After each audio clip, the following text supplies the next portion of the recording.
He slouched into the chair like he barely remembered how to hold himself upright, hair unkempt, voice shaky. One of his hands trembled slightly against the edge of the desk, like it was caught between consciousness and collapse. To the jury, he looked like a man barely holding it together, crushed under pressure, cracking under guilt. His lawyer leaned in, spoke in hushed tones, and I heard it again. Mental breakdown, ongoing treatment, probable psych hold. The judge nodded. A few people shifted uncomfortably in their seats. Sympathy, maybe, or disbelief. Either way, they didn't know what I knew, because I had watched him rehearse that exact breakdown. Not once, twice. Once in our office, once in his car. Same hand, twitch, same muttering, same blank stare he claimed now was trauma response. He called it a failsafe. Said people ate it up when businessmen melted down, because corporate collapse always looks cleaner when one person appears too broken to be blamed. But I wasn't interested in performance. I was interested in proof, and I'd been holding on to it for months. My name's Adam Hale. I'm 38, systems engineer by background, process obsessed by nature.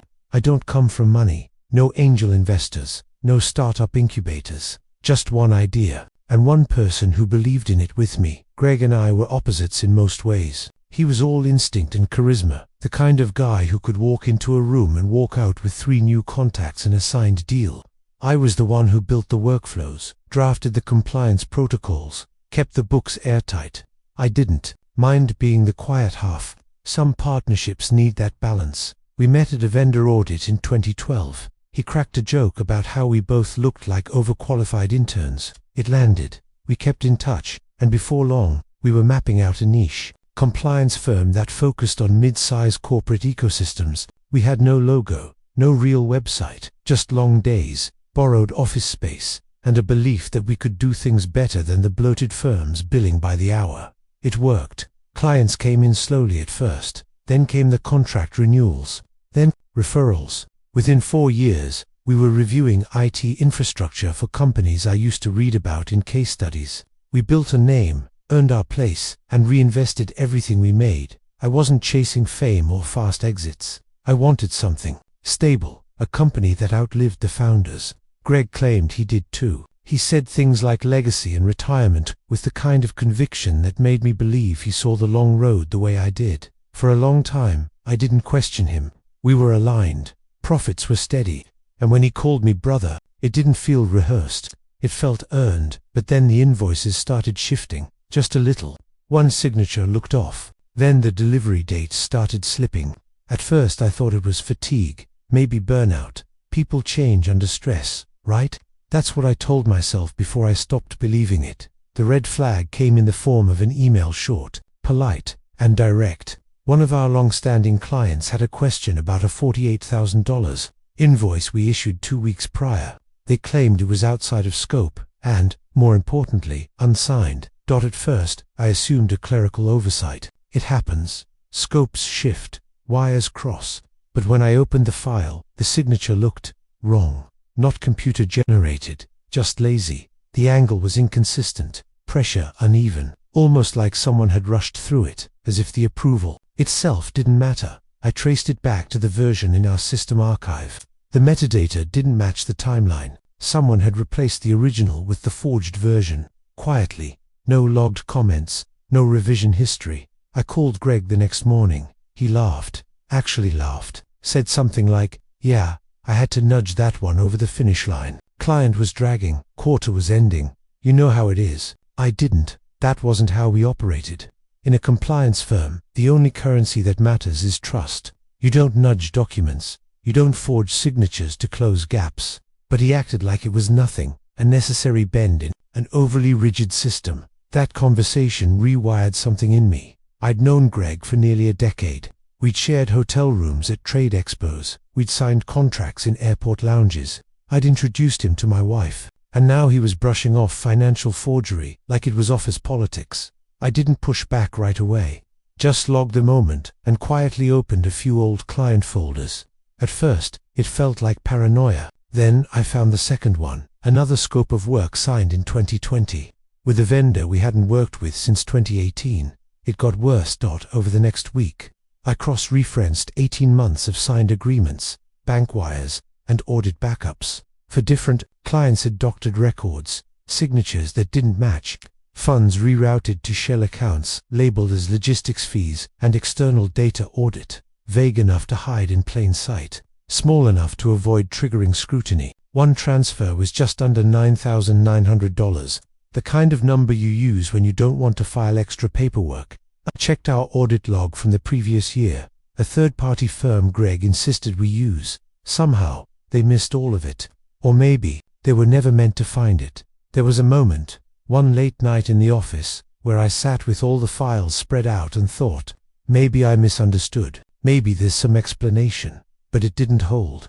Not with the patterns, not with the numbers, not with the fact that every trail ended with Greg's access credentials. I didn't confront him right away, because once you ask that kind of question, there's no going back. And part of me, the stubborn, loyal part, still wanted to believe this was salvageable, that maybe it was a mistake, a lapse in judgment, a fixable rift. But this wasn't a misstep, it was a system. One he'd built inside the one I thought we shared. And that's when it sank in. The business I helped build wasn't what I thought it was. And the person I trusted most had been treating it like a vault he didn't think I'd ever check. I didn't raise my voice, didn't ask for an explanation. I just looked at him, really looked, and waited to see if he'd meet my eyes. He didn't. This was the same man who gave me a Rolex 5 years in, said it was for loyalty under pressure. Now he couldn't even look me in the face. He muttered something about a delayed vendor invoice and pivoted into a joke about the coffee being weak, like this was just another Tuesday. I nodded, played along, said nothing that would reveal what I already knew. No accusation, no hint of how deep I'd gone through the archives.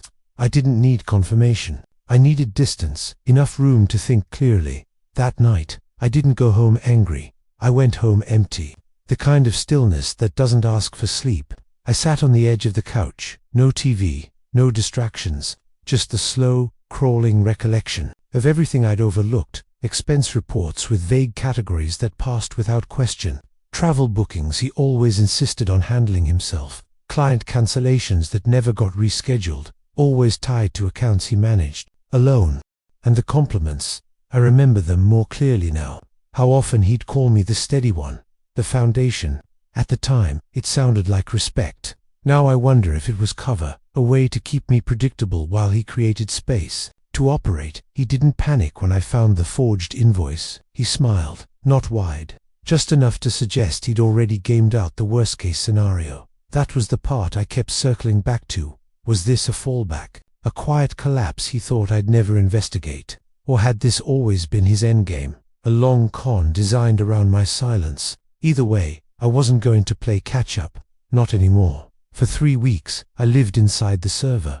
That's the only way I can describe it. I wasn't working anymore. I was documenting, sorting, quietly collecting every breadcrumb I'd ignored while trying to keep the business running. It stopped feeling like discovery and started feeling like forensics. I pulled every financial statement dating back to fiscal years, opened hundreds of attachments I'd once glanced at without a second thought, exported spreadsheets, payment, receipts, internal memos, anything with Greg's digital signature got its own folder. Then I started mapping them against the original project scopes. That's when the funnel showed up. That first glance, it looked like just another subcontractor, generic name, modest invoices, nothing that stood out. But the payment structure was strange. Multiple transfers, all under $10,000. No line item detail, no physical address. I checked the vendor registry. It didn't exist. After some digging, I found the connection. The vendor was actually a shell LLC tied to Greg's cousin, registered in Delaware, masked behind an agent firm. The money had been flowing steadily for over 14 months, small enough to dodge attention, coded vaguely enough to look like external testing fees. Together, those transactions totaled over $220,000. He didn't just steal, he designed the theft to live undetected inside my own workflow. That was the part that hit hardest, not just the betrayal, but the way it was engineered to survive my trust. I reached out to Dana, our operations analyst. She'd been with us for 5 years, sharp, detail-driven, and one of the few people I knew Greg didn't fully understand. I sent her a sanitized summary, no accusations, just data patterns. She got back to me within hours. confirmed what I already suspected, and added her own findings. Several of Greg's recent pitch decks included inflated ROI projections, not based on internal numbers, but entirely fictional forecasts. It looked like he was grooming the books for a future buyout, a quiet exit. We opened a private channel and started logging everything: invoice IDs, timestamps, authorization mismatches. By the end of the week, the shared folder we created had over 300 documents, each one labeled, cross-referenced, and versioned. It wasn't paranoia anymore. It was math. And then something else came back to me. 6 months earlier, someone had broken into our office. Nothing was stolen, but it was enough to rattle us. I installed a private security camera in the main conference room the next day, just one angle, hardwired into my own drive. I'd almost forgotten it existed. I pulled the footage and started scanning by week. It was surreal. Somewhere around 2 a.m. one night in early December, there he was, Greg, sitting alone at the conference table. No laptop, no files, just acting, shifting in his seat, twitching, mumbling under his breath, then pausing, resetting, doing it again. Eyes darting, hands trembling, breath quick and erratic. Then laughter, a full casual laugh, like it was a dress rehearsal, like he was trying on psychosis for size. I don't know what made me keep watching. Maybe I was waiting to understand something, but I didn't. There was no breakdown, no guilt, just performance. I exported the clips, saved them under an unassuming file name, and created 3 backups, one in the cloud, one on an encrypted drive, and one on a physical SSD I kept off-site. Labeled every folder by date, printed out the key invoices, and matched them with his login credentials from our server log. No confrontation, no warning, just quiet, deliberate preparation, because by that point, I'd stopped thinking about saving the business or the partnership. I'd started thinking like someone building a legal record, a full, verifiable timeline with digital proof no one could misinterpret. No drama, no speculation, just data, motive, and history. It was strange. The deeper I went, the calmer I became. Not because it hurt less, but because I finally understood the scale of what I was looking at. This wasn't impulse or desperation. It was architecture, a system built for deception, one designed to fail cleanly, with me absorbing the damage and him exiting quietly behind a diagnosis. But that only works if no one's watching, and I was watching now. There was a time when I thought we'd talk it out, sit down, lay the facts bare, and try to salvage something from the wreckage. That time had passed. Greg didn't respond to pressure. He fed off of it, spun chaos into confusion, made certainty feel like overreaction. If I gave him an opening, he'd bury this story beneath 3 newer ones. I wasn't going to give him that chance, so I went quiet and precise. The first call I made was to a compliance attorney, not litigation, not PR, just someone who understood how to package a fraud timeline that would hold up under both board scrutiny and federal review. I handed over everything: financials, metadata, camera footage, email threads, server logs, and vendor registrations. Each piece backed the next. No assumptions, no gaps. Within days, we filed a sealed report to the board and flagged a formal complaint with law enforcement. Everything went through my name. I didn't try to hide behind anonymity. If anyone was going to stand by this, it had to be me. The board reviewed it in silence. No one argued. Greg was suspended pending investigation, but he didn't stick around long enough to feel it. By the time the board sent the suspension letter, Greg had already cleared out his personal laptop, left his office keys on the desk, and vanished. No call, no message, just gone. For a week, no one knew where he was. Then his lawyers surfaced, not with a rebuttal, but a diagnosis. Greg had checked himself into a private clinic. Severe executive burnout, they said. Stress-induced dissociation, they positioned it as a mental health collapse. The tragic toll of leadership in a volatile industry. The timing was convenient. The story worked, almost. His legal team filed for psychiatric immunity, claimed his state of mind during the financial decisions was compromised, that he wasn't acting with full capacity. There was media interest, whispers in professional circles, sympathy brewing. That's when I handed the DA the flash drive, dated, labeled, clear as daylight. Greg in our office, weeks before his disappearance, rehearsing symptoms, rocking, twitching, muttering to himself, then smiling, resetting, trying again.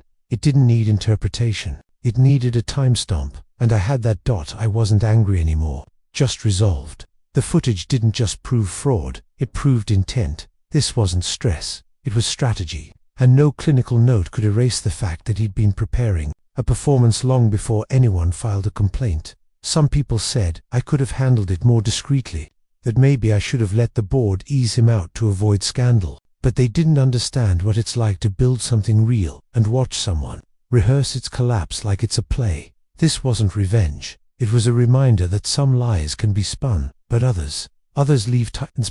If you're willing to follow them far enough, they lead to something even Greg couldn't manipulate. A record that doesn't panic when challenged. It had taken 8 months to get to that courtroom. By then, Greg looked like a shadow of himself. The sharp suits were gone. His hair had grown out unevenly.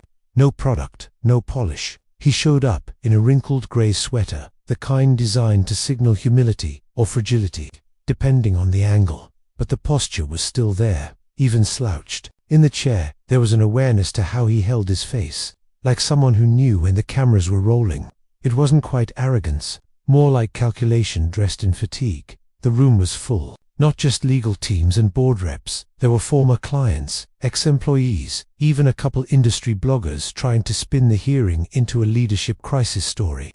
I sat in the second row, next to Dana. We didn't speak. There wasn't much left to say. The prosecution walked the jury through the evidence, methodical.com. They didn't overreach, just showed the flow of money, the false vendor profile, the forged contracts. A few glances drifted toward me, but I kept my eyes forward.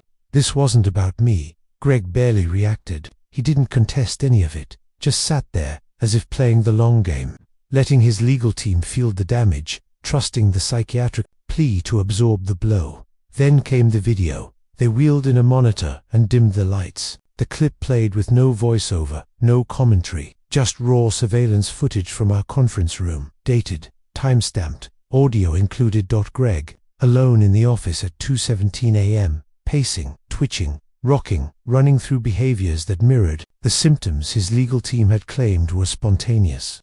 A pause, a sudden head twitch, a stuttered breath, then silence, and finally, a low laugh, the kind people give when they're amused by their own deception. The room went still. Even the judge leaned forward, chin resting on her hand. The jury didn't flinch, but their body language changed. Subtle shifts, tighter expressions, eyes locked on the screen. You could feel the mood turn. When the lights came back on, Greg blinked like he was waking from sleep. The prosecutor gave him space, then leaned in with a single question. When did the stress begin? He hesitated, just for a moment, and then he simpered. It wasn't bold, not a grin, just a flicker, the kind that slips out when someone forgets where they are, or who's watching. It was a slip in the mask, so fast most people might have missed it, but I saw it. So did the DA, and more importantly, so did the judge. That smirk undid everything. The expert testimony, the stress affidavits, the psychiatric evaluations, all of it became suspect. The judge interrupted proceedings and called a sidebar. 15 minutes later, she returned with her ruling. Psychiatric immunity, denied. Greg was remanded into custody pending full trial. No plea, no soft landing, no protective language around his condition, just accountability. He didn't look at me once during the ruling, not when the cuffs came out, not when his lawyer put a hand on his shoulder, not even when the judge addressed the room directly, commending the diligence of the investigative material. He kept his head down, expression flat. That moment didn't feel triumphant. There wasn't some wave of relief or vindication, just stillness, a vacuum where the anxiety used to sit. I glanced at Dana. Her jaw was tight, but her shoulders had dropped slightly. For both of us, it had been a long year of silence, the kind where you start to doubt your own memory, your own judgment. And now, the truth was finally standing in the open, under oath, wearing a county-issued ID bracelet. The company was still recovering. We lost a few clients in the fallout. Reputation damage, even if undeserved, tends to ripple farther than guilt. But the core remained, the systems held, and the people who mattered saw what had happened and how it was handled. I didn't feel better, but I felt cleaner, not because he'd been exposed, but because I didn't sync with him. That was enough. It's been 7 months since that hearing. The office feels different now, quieter, not in a hollow way, more like focused silence. The kind that comes after noise finally clears. We downsized. Fewer clients, tighter processes, less delegation. It forced us to rebuild from the bones instead of the brand, and maybe that was necessary. What we had before was growth. What we're building now is alignment. Greg took the plea deal 2 weeks after the judge denied immunity. His attorney called it a strategic acceptance of accountability, but the truth was simpler. He had no moves left. No court was going to ignore time-stamped rehearsal footage, not when the money trail was digital, verified, and versioned. He avoided jail, 5 years probation, full restitution, permanent disqualification from managing any financial entity. He won't touch a balance sheet, again, at least not legally. And the industry isn't waiting for his comeback. I kept the records, every folder, every backup, not out of anger, not to hold over him, just because panic rewrites memory, because people lie under pressure, and because sometimes the only proof you have that you weren't crazy is a spreadsheet that still balances. The strange part is, I don't think about him much anymore. The space he occupied in my head has been filled with decisions, hiring new client, onboarding, real work, the kind that doesn't leave you second-guessing yourself at midnight. People say betrayal teaches you about others. I don't think that's true. It teaches you about silence, what you tolerated, what you ignored, the way your gut quietly registered something wrong long before your mouth ever said it. I had signs, I let them pass, not because I didn't notice, but because I didn't want to notice. That's what betrayal really reveals, where you drew your own line in sand and then pretended it wasn't there. We didn't collapse, we adjusted. The people who stayed saw the difference, and the ones who left, they were already halfway out the door before any of this started. Greg didn't destroy the business. He just exposed its weak points. Sense forced me to reinforce them. I'm not more cynical now, just more structured. There's a kind of clarity that comes from seeing how close you came to losing everything you built, only to realize the foundation was stronger than the facade. And if you're watching this thinking, that could never happen to me, don't be so sure. Check your backups. Check your paper trail. Sometimes the receipts are more loyal than the people who signed them.